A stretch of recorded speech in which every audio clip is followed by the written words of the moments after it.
So it's 2 days, 682 miles, and choppy seas since I last spoke to you. We're now here at probably one of the most significant historical parts of Antarctica, which is Elephant Island. So just behind me is a place called Point Wild. This is where Shackleton left his men, 20 odd of his men, for 4.5 months while he sailed away to South Georgia, where we've come from, to try and find help. So they had to sit there for 4.5 months over winter. We're going to head into this very beautiful glacier-covered area where they had to basically survive for 4.5 months. They ate penguins all the time, and that's really important because penguins are a big source also of vitamin C, I discovered, so they didn't get things like scurvy. Also, here is a sculpture, a bust to the captain that actually brought the ship down here to rescue the men. Later on this afternoon, we're going to be heading to another spot on Elephant Island where hopefully it'll be calm enough where we can do some Zodiac cruising. I probably look rather cold because basically I am. So I'm just back from what you can see behind us is Cape Lookout. So Cape Lookout is in the south part of Elephant Island. There are chinstrap penguins, there are Gentoo penguins, you saw a couple of seals there, a couple of birds. And we did a Zodiac ride around here. It was really chilly. It's about a -2 Celsius, but obviously when you're out there with the wind, it's more chilly, even with loads of layers. It's more your face that gets cold. When you see brochures for Antarctica, it's often this kind of scene that they show you, which is blue skies, loads of ice, loads of snow, and of course loads of wildlife. So we are here in this picture perfect place which is called Robert Point. We're a little bit further south in the South Shetland Islands. It was an early start. I headed out at 7 a.m.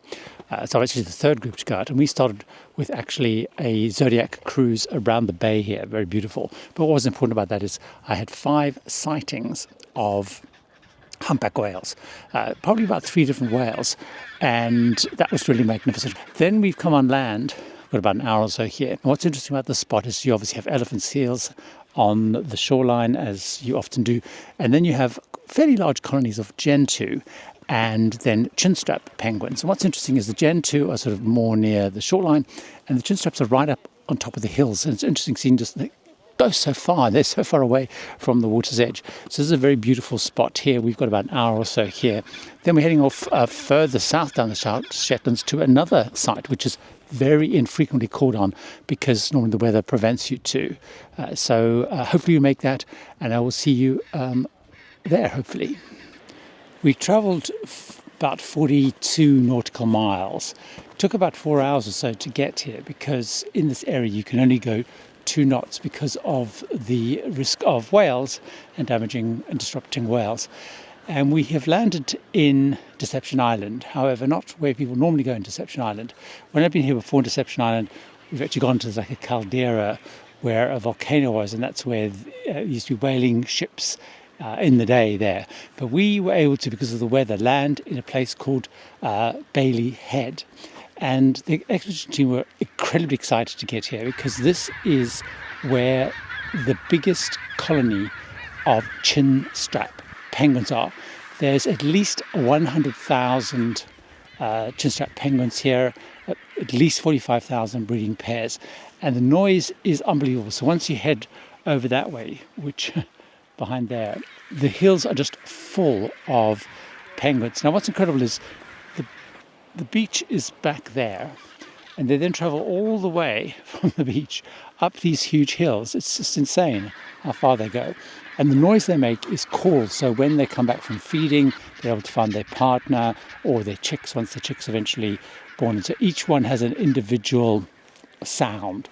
A lot of people have asked me, is it smelly? It's actually not smelly. Now, it could be because we're in the beginning of the season, so there's lots of snow. The penguins haven't been here that long, but they are just incredible creatures.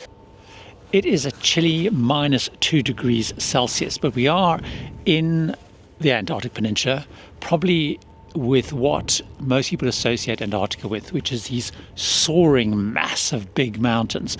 They're covered in snow, they're covered in glaciers, they're covered in ice, blue skies, sea ice breaking up in the sea around us. It is absolutely magnificent.